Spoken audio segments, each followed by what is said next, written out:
तो Sylvester law of nullity बताया था, उस पर आधारित एक क्वेश्चन है जो कि हमेशा आता है ऑल यूनिवर्सिटी में। उसको देखो।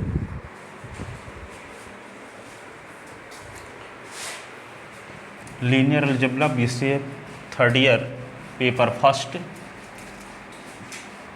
रैंक नल्टी थ्योरम या सिल्वेस्टर लॉ ऑफ नल्टी बताया था लास्ट लेक्चर में।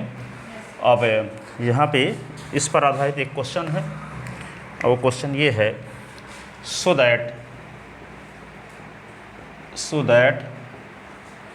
The transformation T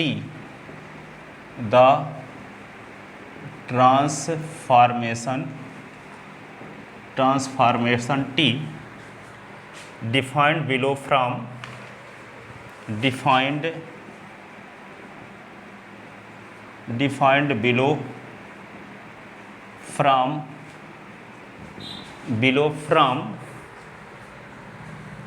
V2R to V3R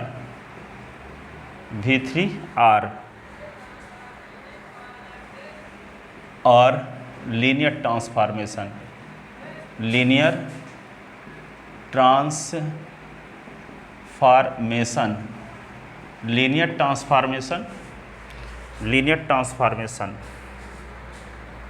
ठीक है। Find their range, find their number first range, find their range. Second क्या निकालना है, रैंक लीनियर ट्रांसफॉर्मेशन T का रैंक। नंबर थर्ड नल्टी और नल स्पेस निकालना है, और चौथा नल्टी निकालना है, नल्टी NULLITY। चार चीज़ें निकालना है और एक सिद्ध करना है कि वे लीनियर ट्रांसफॉर्मेशन भी है। और जबकि आपको T डिफाइंड कैसे है V2R से V3R में, इस प्रकार से THEIR देयर, उनका लीनियर ट्रांसफॉर्मेशन T का रेंज निकालना है, रैंक निकालना है, नल स्पेस निकालना है, नल्टी। विथ देयर होता है THERE, लेकिन यहाँ THEIR। हाँ ठीक है। तो TAB इस प्रकार से डिफाइंड है, TA, B is equal to A plus B और कामा A माइनस B, और ये क्या है B। ठीक है। तो लीनियर ट्रांसफॉर्मेशन T किस प्रकार से डिफाइंड है, सुन लो। ये V2R है ना, V2R का मतलब कि कोई V2R के एलिमेंट इस टाइप के होंगे, 2 डायमेंशनल 3 डायमेंशनल। तो यहाँ 2 डायमेंशनल का एलिमेंट लिया तो गया A और B 2 डायमेंशनल, यहाँ 3 डायमेंशनल में आ रहा है रिजल्ट। ठीक है। तो ये लीनियर ट्रांसफॉर्मेशन है, T लीनियर ट्रांसफॉर्मेशन है। आप पहले शो करो, ठीक है। फिर क्या निकालो, T का रेंज निकालो, T का रैंक निकालो, नल स्पेस निकालो, नल्टी निकालो। चार चीज़ें निकालना, ठीक है ना। तो पहले हमको ये शो करना होगा कि T लीनियर ट्रांसफॉर्मेशन है। तो यहाँ पे इसके 2 एलिमेंट लेंगे और 2 फील्ड के एलिमेंट लेंगे, दोनों के गुणनफल के योगफल में T लगाएंगे, अल्फ़ा बीटा और AB। तो A अल्फ़ा और B बीटा में क्या लगाएंगे, T। तो क्या आना चाहिए, A इंटू T अल्फ़ा और B इंटू T बीटा, तब T लीनियर ट्रांसफॉर्मेशन कहलाएगा, है ना। पहले तो लीनियर ट्रांसफॉर्मेशन लिखा है, so that transformation T defined below, जो इस प्रकार से डिफाइंड है वह R लीनियर ट्रांसफॉर्मेशन, वह लीनियर ट्रांसफॉर्मेशन है। इसके बाद चार चीज़ें निकालना, ठीक है ना। हाँ आ सकता है, तो लिखो। पर थ्योरम पढ़े रहना, थ्योरम ज़्यादा आती है, क्वेश्चन भी आ सकता है। क्वेश्चन 3 नंबर में पूछा जा सकता है। बड़ा नहीं है, इसको जल्दी से लगा दोगे, या समझाने में टाइम लग जाएगा, थोड़ा गैप में हो गया है तो। और उसको 3 नंबर का भी माना जा सकता है, क्वेश्चन बहुत बड़ा नहीं है, ठीक है। तो यहाँ पे क्या करोगे, नंबर फर्स्ट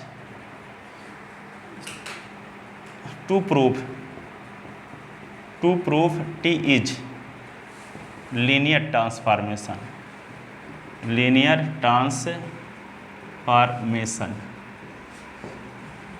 टी को लीनियर ट्रांसफॉर्मेशन प्रूव करना है।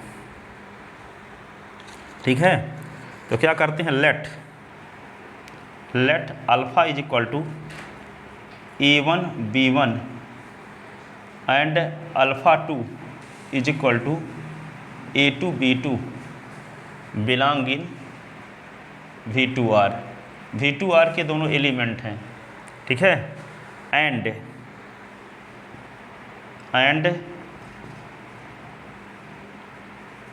A comma B belong in field F या R, फील्ड का काम R कर रहा है, देखो यहाँ F का काम कौन कर रहा है, R रियल नंबर। ठीक है, देन वी सी दैट, तब हम देखते हैं, क्या देखते हैं, A अल्फ़ा 1 और B अल्फ़ा 2 में T लगा के देखते हैं।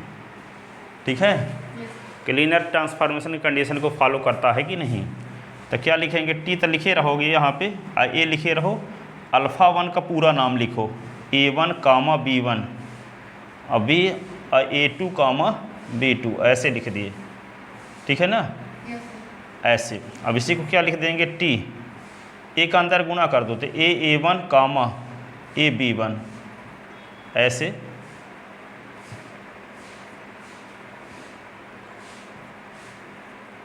और यहाँ पे क्या लिख देंगे, A2 कामा B2, ये।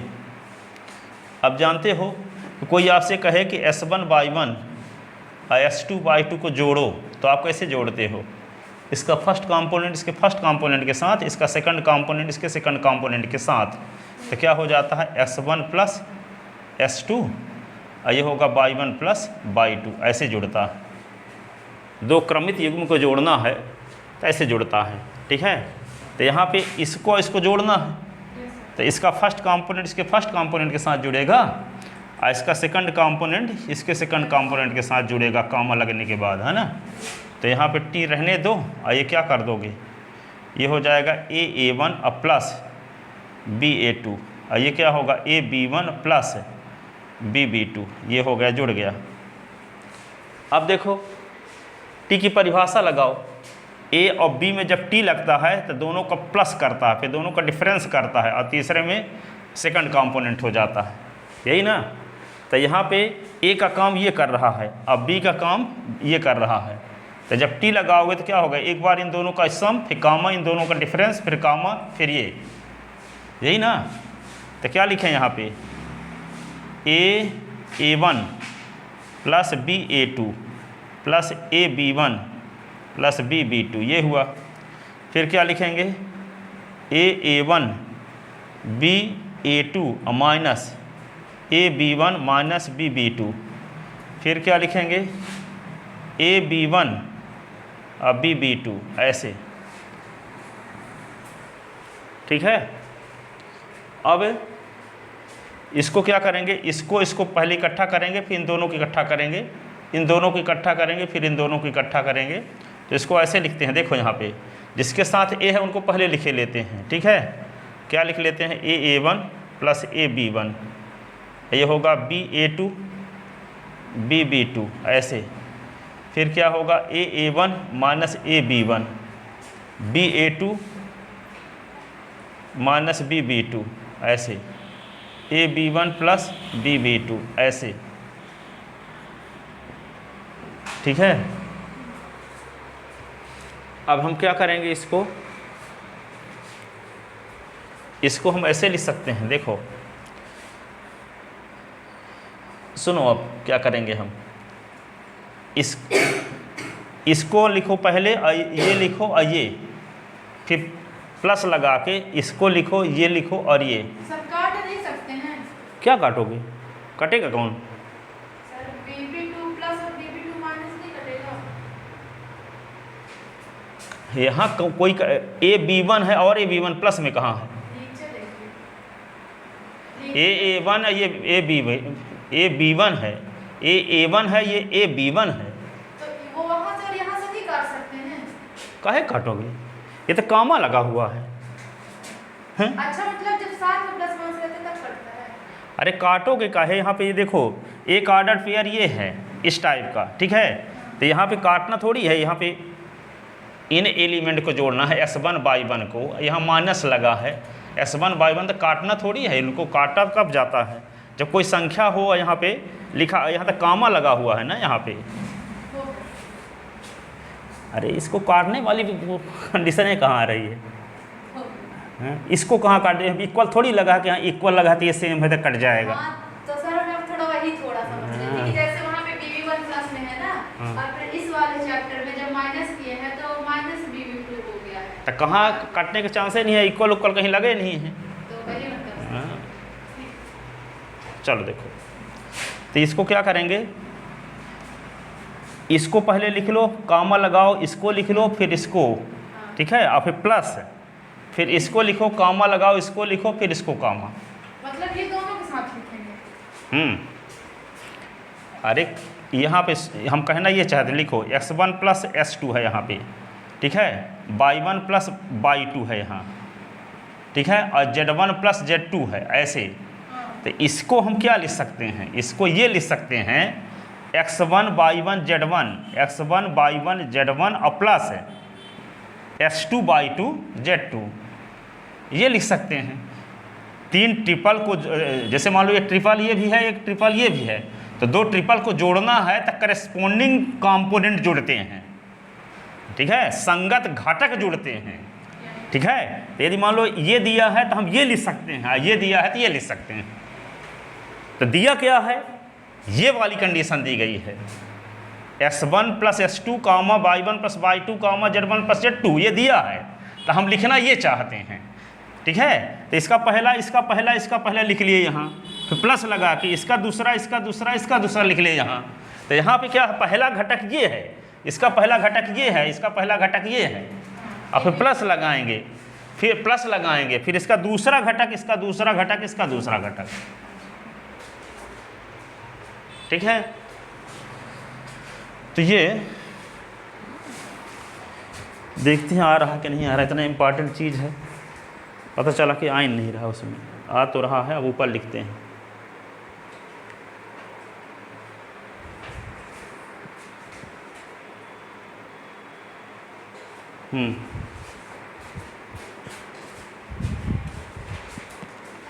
तो देखो यहाँ पे इस प्रकार भी खींच सकते हो। जैसे मान लो ये पहला घटक है, एक लाइन खींची है, दूसरा घटक तो 2 लाइन खींच दी, इसमें 2 लाइन खींच दी, इसको 2 लाइन। तो पहले एक लाइन वाले टर्म को लिखना है कामा लगा के, ठीक है। क्या लिखना है, जिसमें एक लाइन खींचे।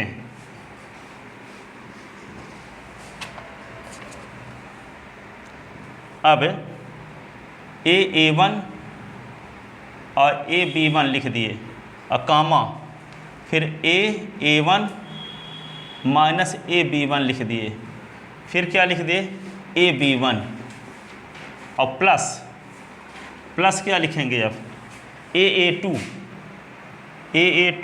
प्लस b2, और यहाँ क्या लिखेंगे, कामा लगाओगे b2 माइनस b2, ये क्या है b2, ये आ गया। अब सुनो, इसको क्या कर सकते हैं, देखने से पता चल रहा है a इससे कॉमन हो रहा है, a इससे कॉमन हो रहा है, इसको ऐसे लिख सकते हैं a1 प्लस b1, ऐसे a1 माइनस b1 और ab1, इसको क्या लिख सकते हैं a2 प्लस b2, b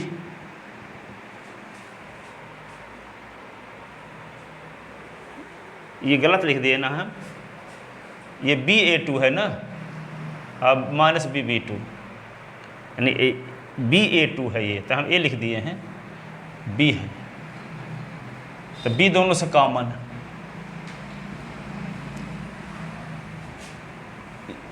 इसको मीडियम ब्रैकेट लगा लो, समझने में दिक्कत होती हो तो ऐसे।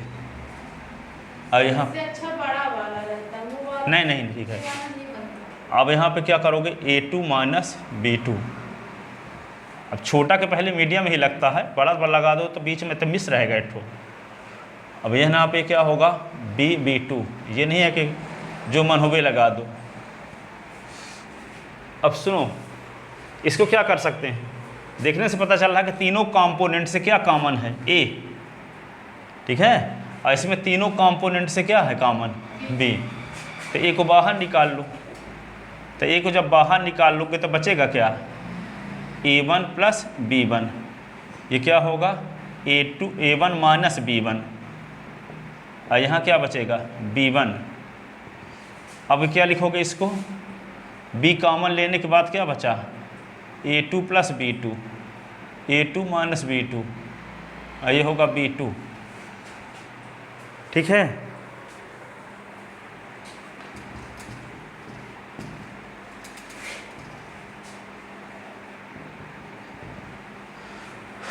सुनो, अब इसको क्या किया जाए, जैसे यहाँ पे क्वेश्चन जब लिखे थे तो ये कंडीशन जब दी रहती थी तो क्या लिख देते थे हम, T लिख देते हैं और A1 B1, यही ना। और इसको क्या लिख देंगे, क्योंकि A1 B1 में T लगाएं तभी नहीं आएगा। और यहाँ पे क्या लिख देंगे B, और ये T A2 B2, ये हो गया by definition of T, by definition of T की परिभाषा से, ठीक है। और A1 B1 को हम क्या माने थे अल्फ़ा, तो A ये आ गया T अल्फ़ा, और B ये T बीटा। तो यहाँ पे क्या देखे थे हम, A अल्फ़ा 1 इसको माने थे, इसको बीटा 1 अल्फ़ा 2 माने थे ना, इसको अल्फ़ा 2 माने थे, अल्फ़ा 2, तो ये आ गया। अब हम A अल्फ़ा 1 और B अल्फ़ा 2 में T लगा के देख रहे थे, इसकी वैल्यू क्या आती है, ठीक है ना। A अल्फ़ा 1 और B अल्फ़ा 2 में T लगा के देख रहे थे कि इसकी वैल्यू क्या आती है, तो A इंटू टी अल्फ़ा 1 और B इंटू टी अल्फ़ा 2 आ रहा है। इसका मतलब T क्या है, लीनियर ट्रांसफॉर्मेशन। इट मीन्स जिसका अर्थ है T is linear transformation, linear transformation, it means T is linear transformation. अब आपको क्या निकालना है, T का रेंज, T का नल स्पेस और T की रैंक, T की नलिटी निकालना है। अभी तो क्या प्रूफ हुआ कि T लीनियर ट्रांसफॉर्मेशन है, T क्या है, लीनियर ट्रांसफॉर्मेशन है। अब देखो इसके बाद क्या करेंगे, हाँ तो नल स्पेस निकालने के लिए क्या करेंगे, अरे कुछ भी निकालो जो निकालना है, रेंज क्यों निकालें, अच्छा लिखे जो हैं, अच्छा रेंज निकालने के लिए तो उसमें ज़्यादा स्टेप फॉलो करना है, इसलिए नलिटी पहले निकाले देते हैं। नल स्पेस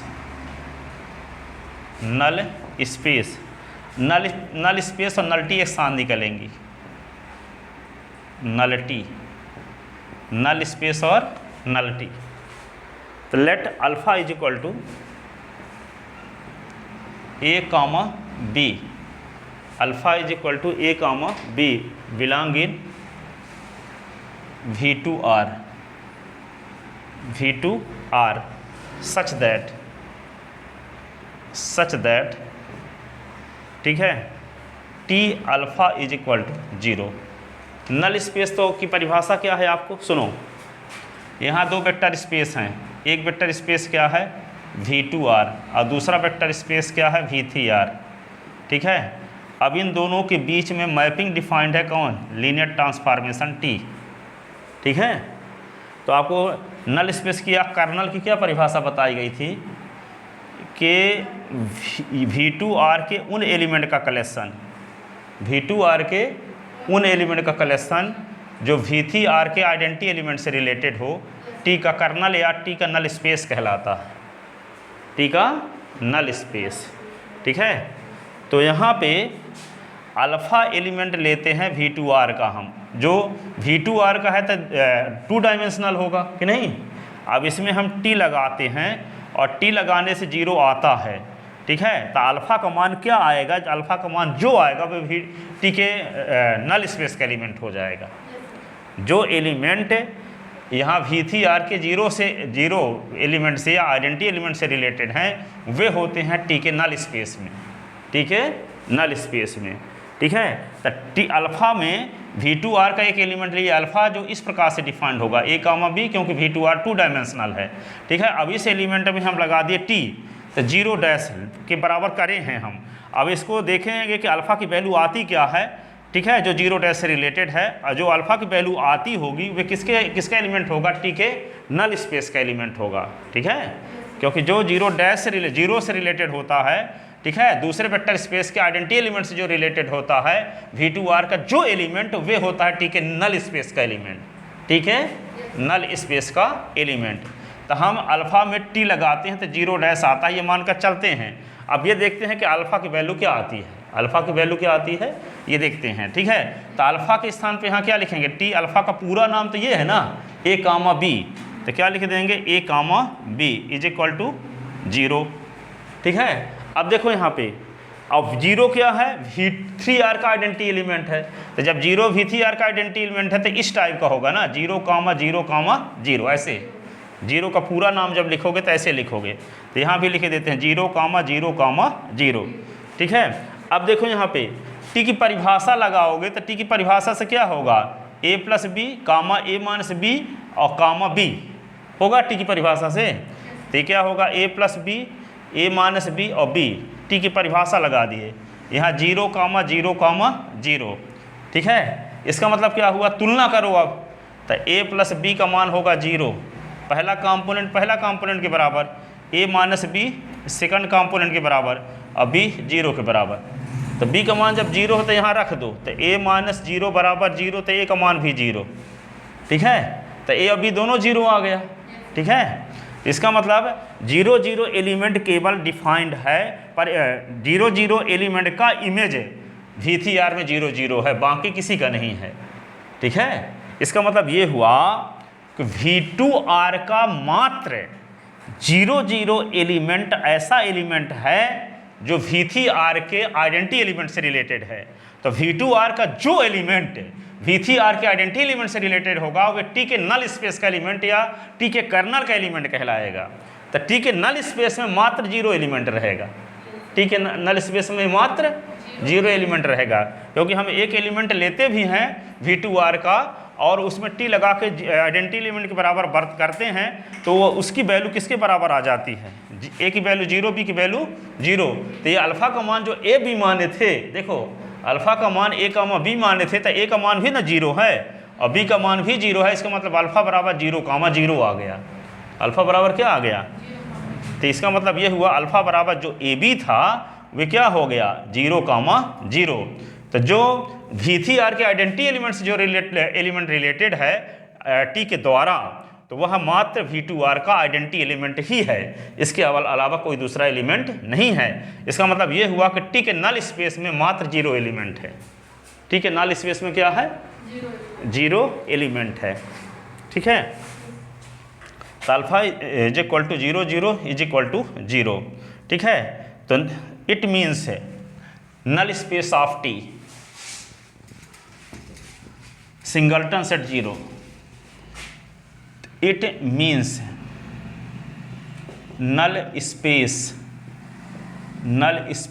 ऑफ टी, जिसको हम NT कहते हैं, सिंगलटन सेट 0 है, सिंगलटन सेट 0 है। तो जब सिंगलटन सेट 0 है तो NT की डायमेंशन भी 0 होगी। NT की डायमेंशन क्या होगी, then dimension of NT is equal to 0, dimension of NT is equal to 0। तो नल स्पेस ये आ गया, ठीक है, एक आंसर ये है नल स्पेस। और डायमेंशन ऑफ NT को क्या कहते हैं, नल्टी। तो यहाँ पे न्यूटी से डिनोट करते हैं इसको, ये 0 इसी को बोलते हैं नल्टी, क्या कहते हैं, नल्टी। डायमेंशन NT की डायमेंशन को नल्टी कहते हैं, इसको न्यूटी से डिनोट करते हैं, ठीक है। तो न्यूटी इज इक्वल टू 0। अब हम क्या निकालेंगे, टी की रैंक। तो टी की रैंक किसे कहेंगे, RT की डायमेंशन को। अब RT क्या है, टी का रेंज है, टी का क्या है, रेंज। तब हम RT निकालेंगे और आर टी यानी टी का रेंज निकालेंगे और इसके बाद टी की आर टी की डायमेंशन निकालेंगे। तो आर टी की डायमेंशन को ही क्या कहते हैं हम, रैंक कहते हैं, जाति कहते हैं। ये क्या है, शून्यता है। हिंदी में क्या बोलेंगे इसको, शून्यता हिंदी में बोलते हैं इसी को, शून्यता। ठीक है, और नल स्पेस को क्या बोलते हैं हिंदी में, शून्य समष्टि, शून्य समष्टि। ठीक है, अब range of T and rank. Now to find rank of T, range of T, range of T and rank, दो चीज़ें निकालना, range of T and rank. तो आपको ये जानते हो, सुन लो अब, V2R एक वेक्टर स्पेस है, एक V3R वेक्टर स्पेस है। आइए, आपको पता है कि V3R से V2R में टी लीनियर ट्रांसफॉर्मेशन है।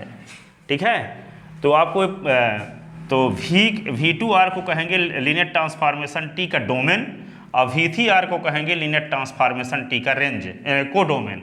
क्या कहेंगे, कोडोमेन। जब V2R और V3R दो वेक्टर स्पेस हैं और इनके बीच में टी लीनियर ट्रांसफॉर्मेशन है, तो V2R को कहेंगे टी का डोमेन और V3R को कहेंगे टी का कोडोमेन। और कोडोमेन के उन एलिमेंट का कलेक्शन जो डोमेन के किसी न किसी एलिमेंट से रिलेटेड हों, टी का रेंज कहलाता है।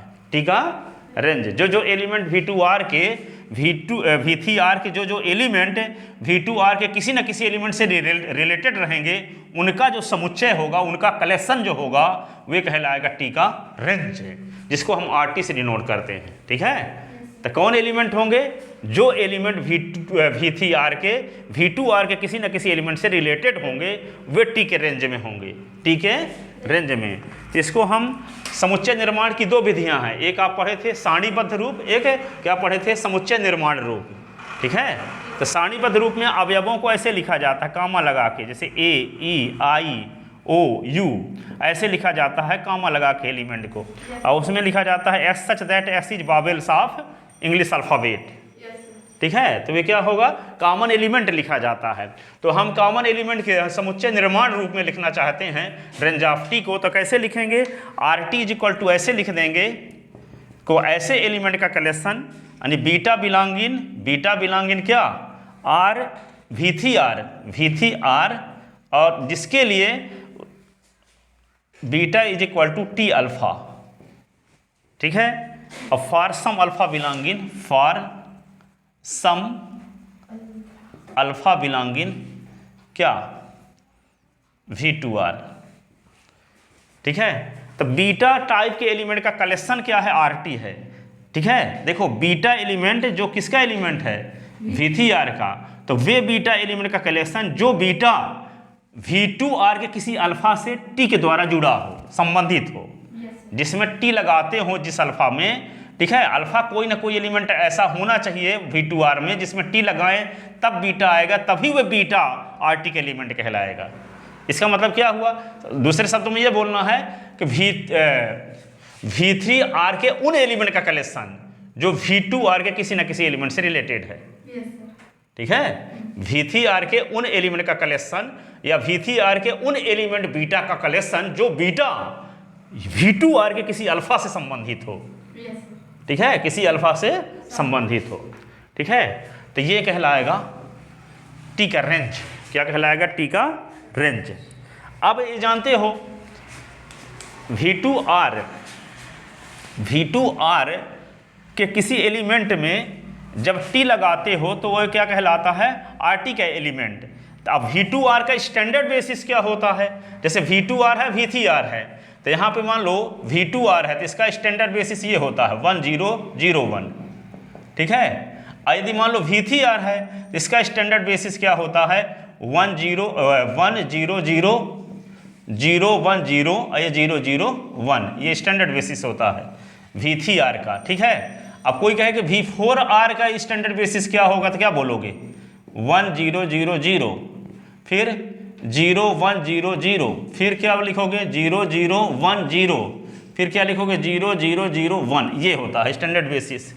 ठीक है, तो यहाँ पे ये भी जानते हो किसी वेक्टर स्पेस के बेसिस में एलिमेंट की संख्या को उस वेक्टर स्पेस की डायमेंशन कहते हैं। क्या कहते हैं, डायमेंशन कहते हैं।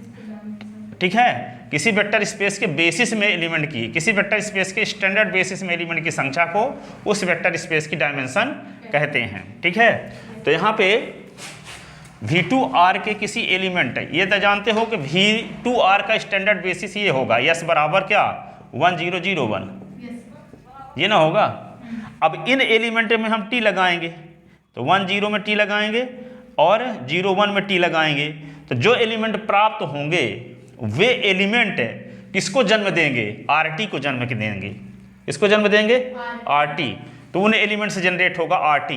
अब जो एलिमेंट आएंगे इसको लगाने के बाद यहाँ रिजल्ट जो आएगा, दो एलिमेंट आएंगे, कैसे आएंगे, जैसे मान लो समझाए देते हैं। यहाँ T लगाने से क्या होगा, पहले 1 + 0 होगा, फिर क्या आएगा 1 - 0 होगा, फिर 0 होगा, फिर क्या लिखेंगे यहाँ पे 0 + 1 होगा, 0 - 1 होगा, फिर 1 होगा। ठीक है, तो यहाँ पे क्या आ जाएगा, ये 1 1 ये 0, एक एलिमेंट क्या आ जाएगा 1 - 1 1, ऐसे।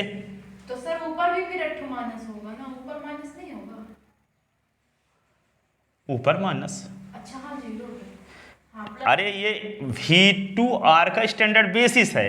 इन एलिमेंट में जब T लगा देंगे तो T की परिभाषा क्या है, T लगाने की परिभाषा क्या है, इस एलिमेंट में T लगा रहे हैं, केवल इसी एलिमेंट में, क्योंकि A और B में जब T लगाते हैं तो T की परिभाषा क्या है, A + B, A - B B ना होता है।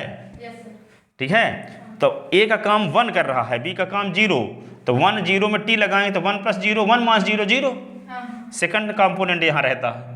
ठीक है, इसमें 0 + 1 0 - 1, फिर सेकंड कंपोनेंट तो 1, तो ये इन एलिमेंट से RT जनरेट होगा। ठीक है, क्योंकि हम V2R के किसी एलिमेंट में जब T लगाएंगे तब ना RT का एलिमेंट कहलाएगा। ठीक है, तो V2R का ये स्टैंडर्ड बेसिस है, V2R का क्या है, स्टैंडर्ड बेसिस है।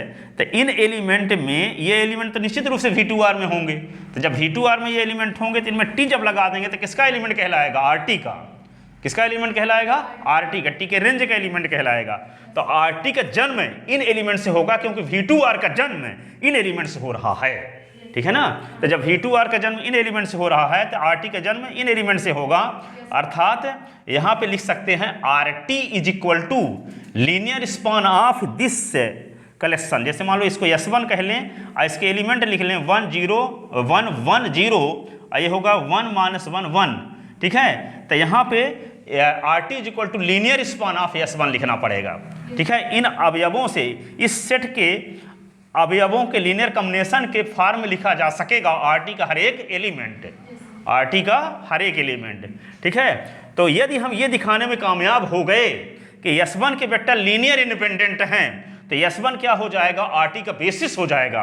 और जब S1 RT का बेसिस हो जाएगा तो S1 में एलिमेंट की संख्या 2 है, S1 में एलिमेंट की संख्या 2 है, तो RT के बेसिस में एलिमेंट की संख्या को ही कहते हैं RT की डायमेंशन। तो RT की डायमेंशन हो जाएगी 2, और RT की डायमेंशन को ही कहते हैं रैंक।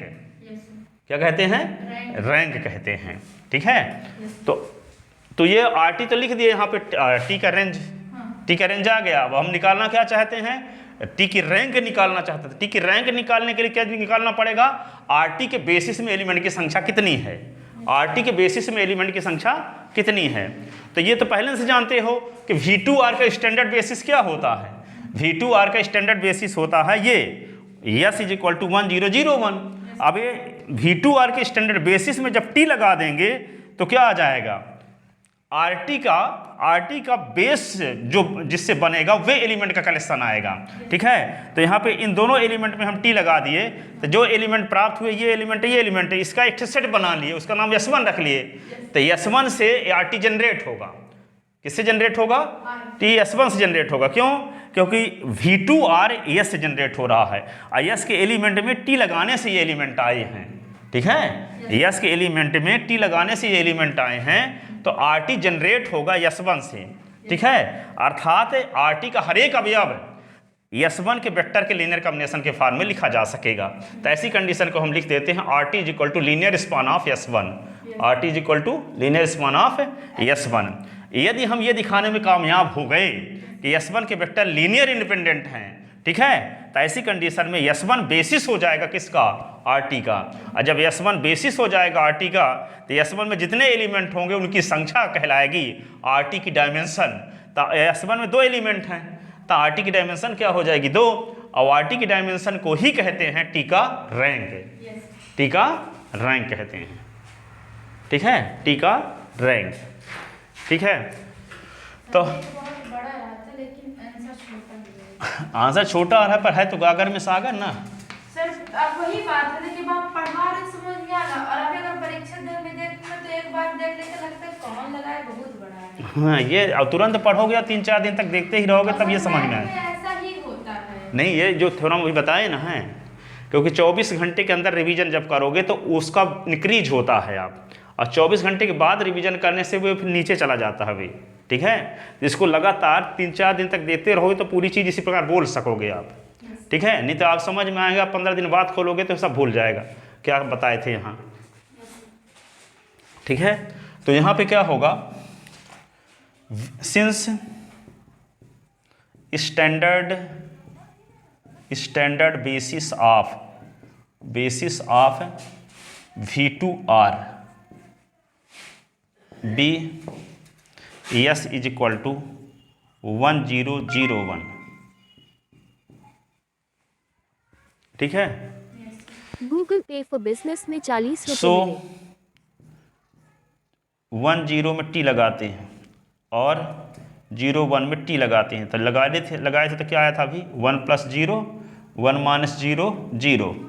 इसमें T की परिभाषा से क्या हुआ 0 + 1 और 0 - 1 0 - 1 और फिर 1।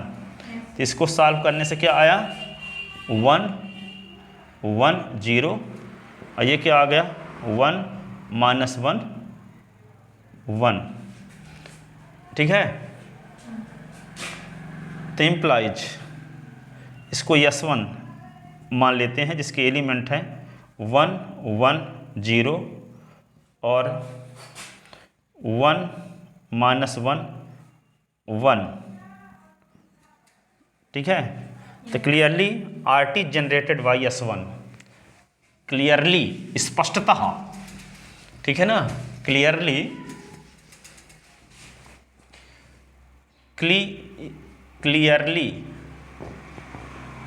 RT is generated by S1, that is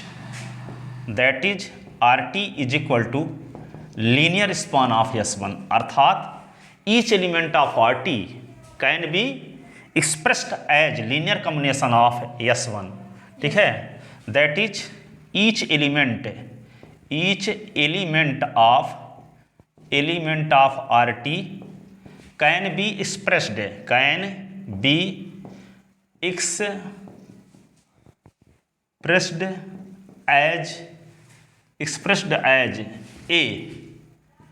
linear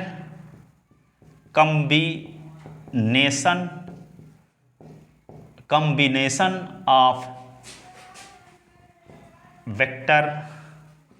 vectors of S1, ठीक है। इसका अर्थ हुआ RT का मतलब ये होता है, RT equal to linear span of S1 का मतलब ये होता है कि RT का हर एक अवयव S1 के वेक्टर के लीनियर कॉम्बिनेशन के फॉर्म में व्यक्त होगा, ठीक है। अब यदि हम ये दिखा दें कि S1 के वेक्टर लीनियर इंडिपेंडेंट हैं तो S1 RT का बेसिस हो जाएगा, ठीक है।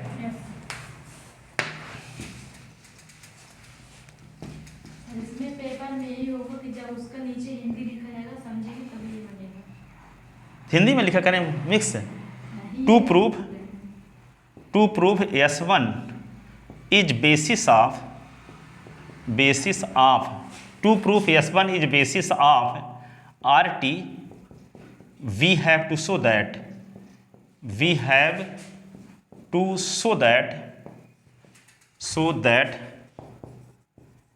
vectors of S1 is linearly independent रैखिकता स्वतंत्र हैं। ये दिखाना पड़ेगा कि S1 को RT का बेसिस सिद्ध करने के लिए, आधार सिद्ध करने के लिए हम ये दिखाना होगा कि S1 के सदिश रैखिकता स्वतंत्र हैं। नहीं, क्योंकि बेसिस दिखाने का ये तरीका ना है आपको। जैसे मान लो कोई वेक्टर स्पेस है V, एफ है। अब हम कहते हैं कि यस बेसिस है कि नहीं है। सुनो, यस समुच्चय जो है जिसके एलिमेंट हैं अल्फा 1 अल्फा 2 ऐसे ही मान लो, तो यस वी एफ का बेसिस है कि नहीं। दो कंडीशन फॉलो होनी चाहिए। पहली कंडीशन कि V F is equal to linear span of S दिखाना पड़ेगा, तो ये तो हम दिखा ही चुके, ठीक है। फिर दूसरा ये दिखाना पड़ेगा कि यस के वेक्टर लीनियर इंडिपेंडेंट हैं। इसका मतलब ये है कि यस में जितने एलिमेंट हैं उतने हम फील्ड के एलिमेंट लें, तो दो एलिमेंट इसमें हैं, तो दो फील्ड के एलिमेंट ले लिए A1 अल्फा 1 A2 अल्फा 2, इसको 0 के बराबर कर दें, ठीक है। और फिर ये दिखाएं कि A1 की वैल्यू भी 0 है, A2 की वैल्यू भी 0 है। यदि दिखाने में कामयाब हो गए तब कहेंगे कि S1 के सदिश रैखिकतः स्वतंत्र हैं। S1 के सदिश क्या है, रैखिकतः स्वतंत्र हैं। तो ठीक है, तो यानी जितने स्केलर का उपयोग किए हैं उन सभी स्केलर की वैल्यू क्या दिखाना पड़ेगा आपको, 0। उनमें से एक भी स्केलर 0 के बराबर नहीं है, तब कहेंगे यस के वेक्टर लीनियर डिपेंडेंट हैं, रैखिकतः परतंत्र हैं, तो वे बेस नहीं बन सकता। फिर बेस तभी बनेगा जब यस के सदिश रैखिकतः स्वतंत्र हों, और स्वतंत्र तभी होंगे जब यस में जितने एलिमेंट हों उतने अदिश लें, और अदिश और सदिश के गुणनफल का योगफल शून्य करें, और प्रत्येक अदिश की वैल्यू शून्य के बराबर दिखाएं, तब कहलाएगा यस के सदिश रैखिकतः स्वतंत्र।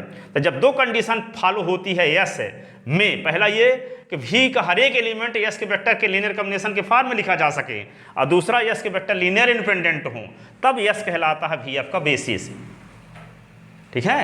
तब यस कहलाता है वी का बेसिस। तो यहाँ पे S1 बेसिस कब कहलाएगा आरटी का, ये तो दिखा चुके कि आरटी का हर एक अवयव S1 के वेक्टर के लीनियर कॉम्बिनेशन के फॉर्म में रिप्रेजेंट है। अब हमको क्या दिखाना पड़ेगा कि S1 के सदिश रैखिकतः स्वतंत्र हैं।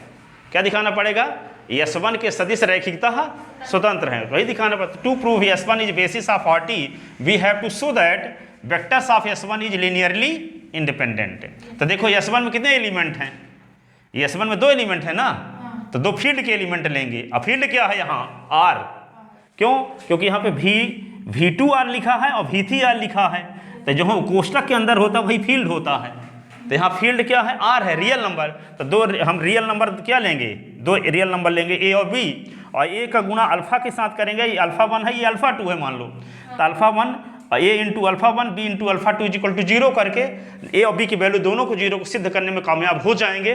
जिसका मतलब ये होगा कि S1 के वेक्टर लीनियर इंडिपेंडेंट हैं, लीनियर इंडिपेंडेंट हैं, रैखिकतः स्वतंत्र हैं, ठीक है। उसी में दिखाना पड़ेगा, दूसरा नंबर जब इतना निकाल लेंगे S1 का, हाँ, फिर उसी के आगे इसको करना पड़ेगा। हाँ, उसी के आगे करना पड़ेगा। दो चीज़ें दिखाना पड़ता है, क्योंकि S1 को हम बेसिस सिद्ध करना चाहते हैं। तो बेसिस सिद्ध करने का दो तरीका है, क्योंकि आप जब बेसिस पढ़ाए थे 5-6 क्वेश्चन बताए थे, उस समय आप थी नहीं।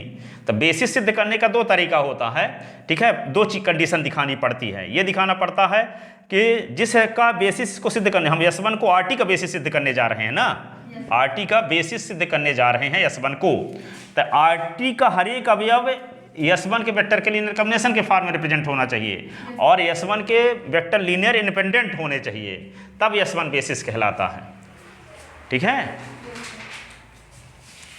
तो यहाँ पे दिखाते हैं कितने एलिमेंट लेंगे, दो अदिश लेंगे ना, क्योंकि दो एलिमेंट है तो दो अदिश लेंगे, तीन एलिमेंट हो तो तीन अदिश लेते, ठीक है, स्केलर जिसको कहते हैं, ठीक है। तो यहाँ पे क्या करते हैं, दो एलिमेंट लेते हैं हम फील्ड के, और फील्ड के दो एलिमेंट क्या लेते हैं, लेट A और comma B belong in R such that A into पहला एलिमेंट क्या है 1 1 0, और B इंटू दूसरा एलिमेंट 1 - 1 1 इज इक्वल टू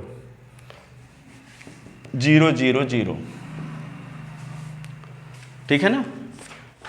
0 क्योंकि V3R का शून्य एलिमेंट इस टाइप का लिखा जाएगा, V3R का शून्य एलिमेंट, ठीक है। आप क्या करेंगे, A का गुणा तीनों कंपोनेंट के साथ कर दो, तो क्या आएगा A 0, ये क्या होगा B - B B is equal to 0 0 0, ऐसे। अब देखो इन दोनों को जोड़ना है, इन दोनों को कैसे जोड़ोगे, इन दोनों को, हाँ, इसका पहला कंपोनेंट प्लस इसका पहला कंपोनेंट, फिर इसका दूसरा कंपोनेंट प्लस इसका दूसरा component, B A plus B A minus B 0 plus B, अरे नहीं 0 प्लस B, ठीक तो है।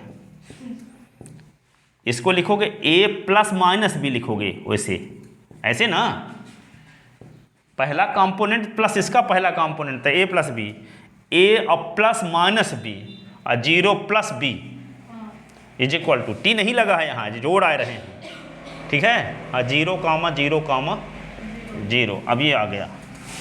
अब इसको क्या लिख सकते हैं हम, ए प्लस बी, ए प्लस बी, ए माइनस बी 0, ये क्या होगा 0 कामा 0 कामा 0, तो ये होगा A plus B is equal to 0। वहाँ पे प्लस बी लिखे हैं तो 0 का कर दिए हैं, बी ना लिख देंगे। हाँ बी लिखेंगे, A plus B is equal to 0, A minus B is equal to 0, B is equal to 0, ठीक है। तो देखो यहाँ पे A plus 0 is equal to 0, तो ए इज इक्वल टू 0 आ रहा है ना, चाहे यहाँ रख दो तब भी 0 आएगा। तो जितने आदिश का उपयोग किए दोनों आदिश का मान शून्य आ गया कि नहीं आ गया, आ रहा है कि नहीं। जितने स्केलर का यूज हम किए और स्केलर और वेक्टर के मल्टीप्लिकेशन का सम 0 किए, उनमें सब स्केलर की वैल्यू शून्य के बराबर आ रही है, सब स्केलर की वैल्यू किसके बराबर आ रही है, शून्य के बराबर। इसका मतलब क्या हुआ, इसका मतलब ये हुआ कि S1 के वेक्टर लीनियर इंडिपेंडेंट हैं, ठीक है। It means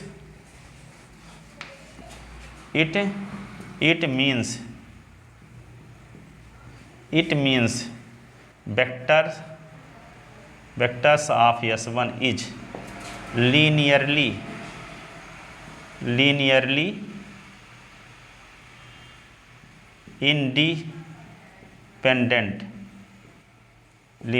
independent।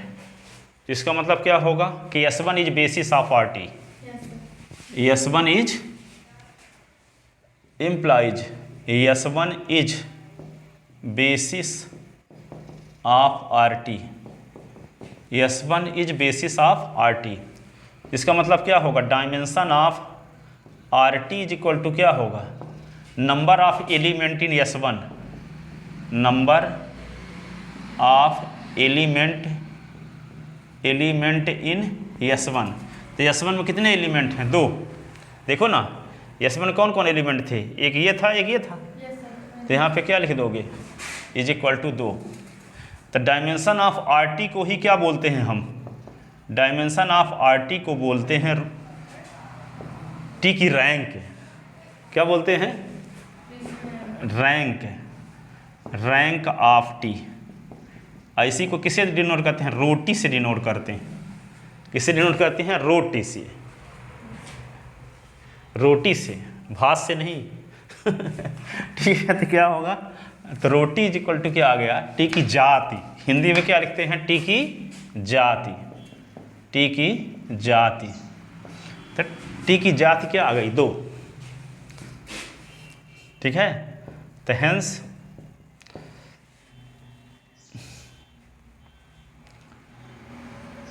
Rank of T is equal to 2, ये आ गया।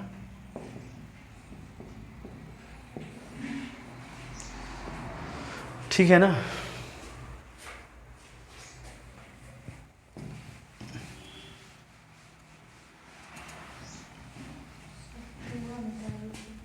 तो पहला आंसर क्या मिला आपको, नल स्पेस, तो नल स्पेस थे सिंगलटन सेट 0। दूसरा क्या निकालना था, dimension of NT is equal to 0 is equal to nullity, ये हो गया नल टी है ना। तीसरा क्या निकालना था, RT range of T, RT निकालना था ना। तो क्या है, बीटा बिलोंगिंग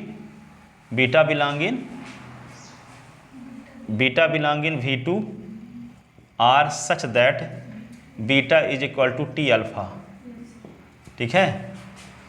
ये फिर चौथा क्या निकालना था, रैंक, तो rho of T is equal to 2 is equal to क्या बोलते हैं इसको, रैंक ऑफ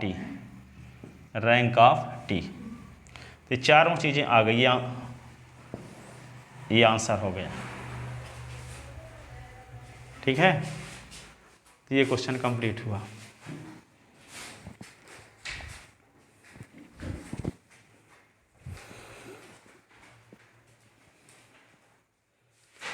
अब कल बताएंगे फंक्शनल क्या है, लीनियर फंक्शनल, सर कल वो वाली बुक आ जाएगी पापा? Dual basis. कौन पे वाली बुक? सेकंड में। अब ग्रुप थ्योरी पढ़ाएं।